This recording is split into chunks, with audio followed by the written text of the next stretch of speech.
Good morning, everyone. This week's Torah portion, Parshat Tetzaveh, is mostly about the special garments, the clothing that were worn by the high priests in the tabernacle. So last week's Torah portion is all about the construction of the tabernacle and all the furniture that went in it.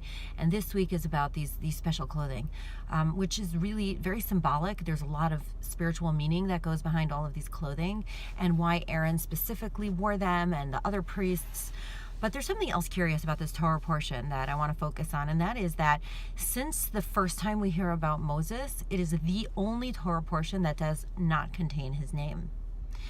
And there's a reason for that, because in next week's Torah portion, which the Torah is not always chronological, we have the terrible story of the golden calf, where the Jewish people worshiped this gold cow because they thought Moses wasn't coming down from the mountain because they had miscounted, and God was furious with them. And Moses said, please, please, please forgive these people. And God says, I'm going to kill them all and start a new nation with you.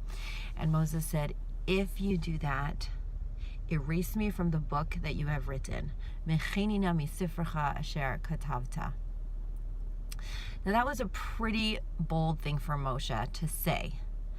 You know, he was like, God, they're my people, and if they go down, I go down. So that shows us what Moshe was as a leader. But God did not kill the Jewish people. So why is Moshe's name not mentioned in this Torah portion?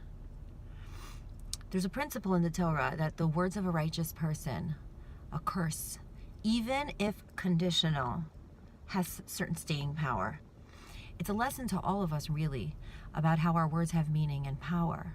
They're very, very significant. And Moshe's threat to have his name erased from the Torah could not just go without consequence. So God took his name out of just this Torah portion. But this is the week that is Moshe's yahrzeit. It is also his birthday because he died and was born on the same Hebrew date. There's a tradition that if a person has that happen to him, it shows a certain degree of righteousness, of fullness of life, of wholeness, and of completion. And it almost always comes out the week of this Torah portion. It was actually just a couple days ago. So this is kind of like God's way of showing, you know what, Moshe? You were ready to stand by your people, and I did forgive them because of you. And I did have to take your name out of one Torah portion because your words are so powerful, but I haven't forgotten about you.